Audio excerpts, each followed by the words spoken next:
Ako si Archie Tulin at ito ang aking kwentong kalikasan.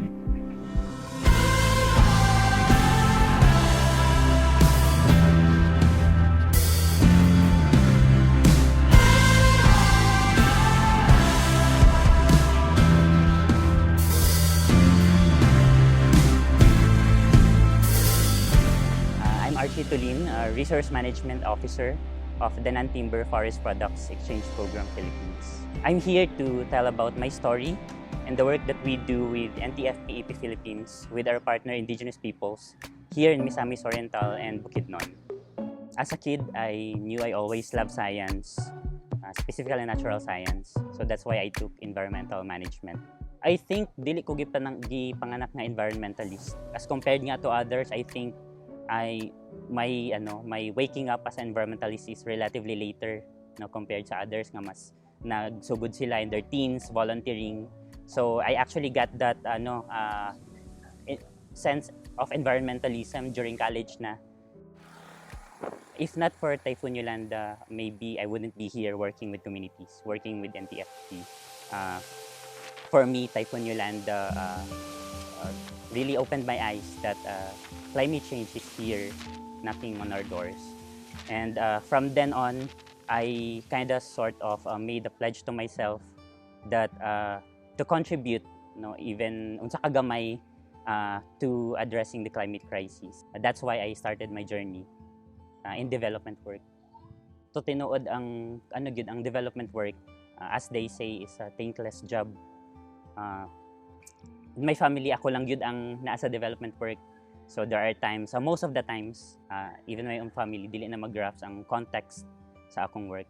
Pero what keeps me motivated, what keeps me moving for the past 8 years is the thought that even I am as a young person, can do little things for the communities. Na in the long run, it may make a positive impact for them, and especially for the environment, for the conservation of our forest. The NTFP-EP, or the Non-Timber Forest Products Exchange Program Philippines, we are actually a collaborative network of non-government organizations and community-based organizations. We actually work heavily with indigenous peoples and local communities on our dual goals on forest conservation and enhancement of livelihoods to these forest-dependent communities. We work on our 4 thematic programs. So we have the Tenure and Governance Program. This is where we assist communities in pushing for their advocacies, both on the ground, at the local level, and at the national. And our second program, this is where I come in, the Community-Based Conservation and Resource Management. As Resource Management Officer of NTFP-EP Philippines, I'm actually involved in implementing our community-based conservation and resource management initiatives. So that involves our forest restoration initiative. So for instance, here in Bukidnon and Misamis Oriental, we have a partnership with Ecosia. Ecosia, it's a search engine na like Google, na for every search you make, there's a tree that will be planted. Di ata sa ilang community nursery, kay kamulo ang mamasila ga-implementar sa kaning establish nila nga 20 hectares na rainforestation site kauban ang Ecosia. So mauni naa sa ilang nursery mga nagkadaiyang mga lumad nga kahoy, mga native trees. So kauban nato karon si Bae Arlinda Maluay. Siya ang chairperson sa Mamasila Higaonon Tribal Community na naa diri sa Mati. Ang Mamasila partner sa NTFP sugad 2018, sa usa ka programa kauban ang Forest Foundation nga katong Community Red Plus Readiness Program. Bae Arlinda, pwede na mo ipaila-ila kinsa ang Mamasila? Ang Mamasila, sir, is isa siya ka acronym. Nag-stand siya sa upat ka gaok nga Mati, Manibay, Sibulig at saka Languyod. So kining Mamasila, isa siya ka federation diin pagka-organize sa maong Mamasila nag-claim og ancestral domain diin. Para sa amua, kung anaan namang titulo nga among mga wiran, mas ligon ang among pagprotekta sa among kalasangan. Tapos mas mapasiguro pa namang sunod nga henerasyon para nga na sila parang hawiran nga, oy, amuan nga area, amuan nga luna, amuan nga tangkabilin. So marag mas mapakusog pa namo ang among katungod isip mga higaon. Dili man siguro kalimod na sa mga indigenous communities na agyod ang patriarchy. So si Bai Arlinda gani ipipila sa mga indigenous women na leader no nga part sad sa atong ginabuhat nga advocacy na breaking the bias no na stepping up the women agenda. Sa ako as lipay kay ko nga ang mga tigulang no ang among mga dati is ning salig nako diin kala ko Sige lang. Okay ra na. Sir Linda. Sige lang. Okay na ka, ma'am? Sige na. lipay kay ko nga ning salig sila nako diin sa pagsugod yun nila pag claim sa ancestor dominis. Wala gyud ko nag-uban nila no akong husband before. Mao ilang kauban din after nga nawala siya so ila ko gipulis. Parang sa ako nga part is lisod kay siya i-handle kay wala ko experience sa pag sa community pero sa tabang sa sa mga tribal datos nga diin sila ang nag-uplift sa kuha. Padulong ta karon sa isa sa rainforestation site sa Mamasila. Dinhi sa sitio si Bulig, Barangay Lunutan, Hingoog. Kamulo nila gina-establish ang ilang rainforestation site. So part ni siya sa kaning 10 hectares nga target kauban ang NTFP, Ecosya ug ang Mamasila. Rainforestation, it is actually both a forest restoration and farming approach, no. Sa una man gud ang atong thinking when we plant about trees is that whatever tree that we plant, it will automatically benefit the environment. So there are actually documentations, researches suggesting that when you plant a tree, you do not automatically contribute to environmental conservation. In fact, when you plant exotic trees, no, those trees that are not native to the natural ecosystem of that particular area, you do more harm than good. So kauban nato karon ang isa sa active nga youth volunteer sa Mamasila. So kani si J. Lord Javier. Since na partner na mo ang Mamasila, si J. Lord, actually daghan ni sila nga youth. Oo, si J. Lord mas siya ang involved sa mapping, kaya ang uban nga youth sa lahi sad sila nga aspect. So since nagpartner ang NTFP since 2018, moto active na gyud na figlang bigyet ang mga youth. Kay kada nay activity na agyud ni sila isip second line leaders. So kaning atbang nato mao man ni ang Mount Sumagaya. So mao ni siya ang ginaprotektahan gyud nga bukid sa Mamasila. Kay ilan ning sacred, no, sagrado nga bukid. Nga part sa ilang i-declare isip ICCA nga target this year. Kauban nato karon ang mao ni sila ang Mamasila Rainforestation team sa Sibulig. So si Kuya Bogs, Kuya Johnny, si Bai Gina. Si Bai Gina isa siya sa kanang IPLE women leaders sa Mamasila. Kani siya IPMR sad ni siya sa barangay. IPMR meaning Indigenous People's Mandatory Representative. So equal na kay ang tungod sa IPRA ginamandate ang LGU na dapat naay maglingkod kung naay IP communities diha sa isa barangay, mabutang mura siya barangay councilor. Amo na protektahan para sa kabilin para sa akong lolo sir. Tas gusto na mo nga mapabilin pagid na siya kaysa karon nga mga henerasyon murag kanang na siya kawala. So kami mga basbasonon kami naging maningkamot dani gid.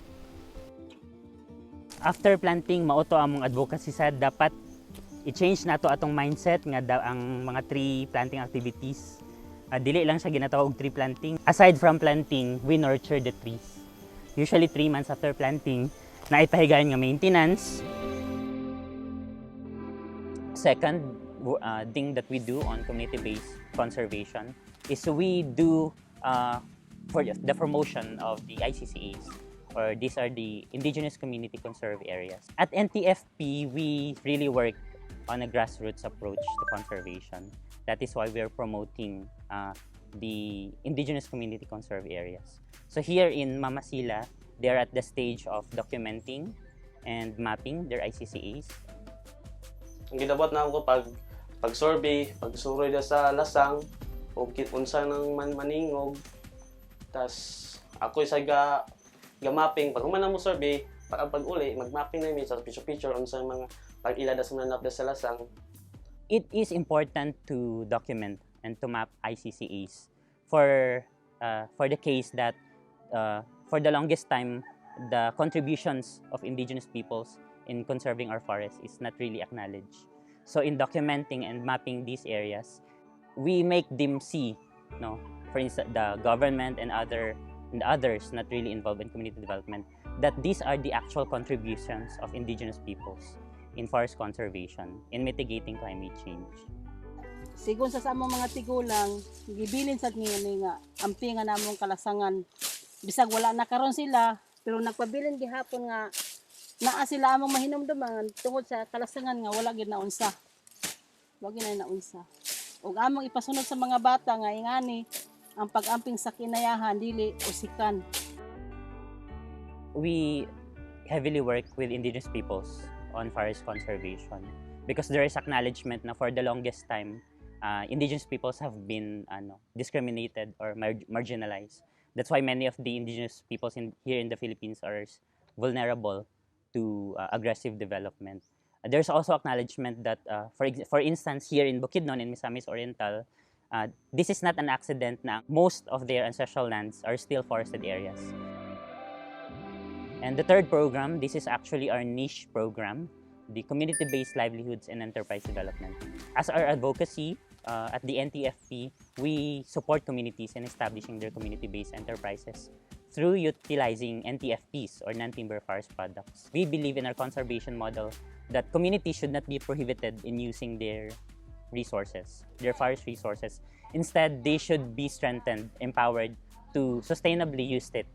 For the community here in Mamasila, in Clavera, in Hingoog, NTFP actually supported 2 community-based enterprises.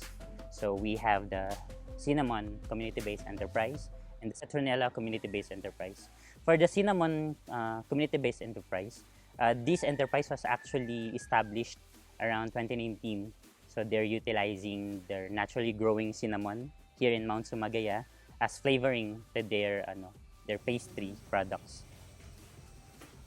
Karon naa si Ate Iset ug si Mami Char, so gabuhat sila og cinnamon bread kay naa sila kasamtangan nga gina-establisher nga community-based enterprise sa cinnamon.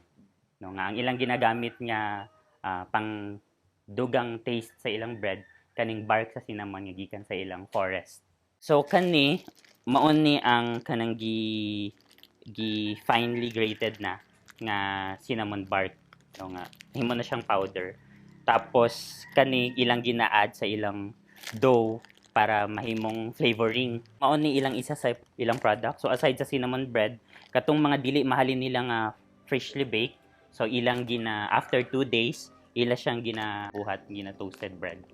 NTFP man good is we are actually pushing for ecofeminism, no?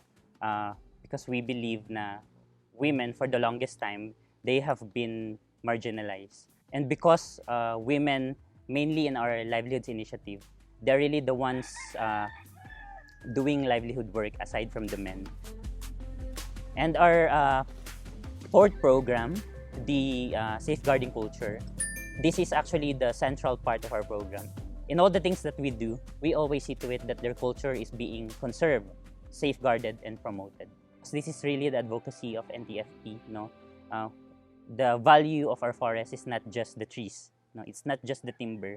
There's more to the forest than just the trees or than just the timber. No, because as what our partner community said, these forests are their livelihoods. No, these forests are their identity. Matod pa sa among mga partner communities.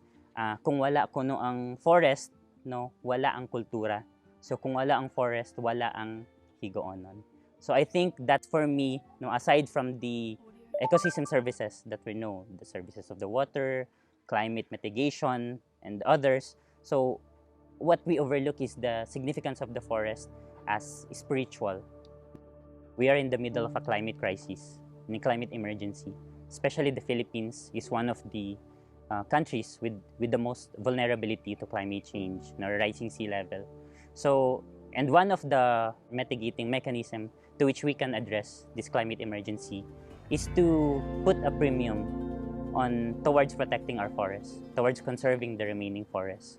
I think what's really fulfilling for me is that seeing that communities, it's the small victories, that I share with communities. The small gains, for example, they've planted this number of seedlings, reforested this number of hectares. At some point, it gives me joy na I'm part of that movement. I think that's my accomplishment for me, that I help them na do that. And that's not just for me, that's for them. Not just for them, but for the future Higaoners to come who will be living in their ancestral domain. I've been with NTFP for 8 years already. Siguro what's making me stay is the connection we're building with people, with communities. It's hearing their stories of hope, their stories of resilience, their stories of change. Is this something that I want to do for the rest of my life? Siguro life is full of uncertainties. But siguro until there are still communities who wanted to fight for the environment, wanted to fight for their culture, despite the many challenges nga naakaron sa atong modern society, dagko kayo ang mga challenges nga ilang ginaatubang, first diri sa Claveria ng intrusion sa aggressive na development. So naagid sila yung threat ng ginatubang. So as long as there are communities who wanting assistance as development worker, so I will continue.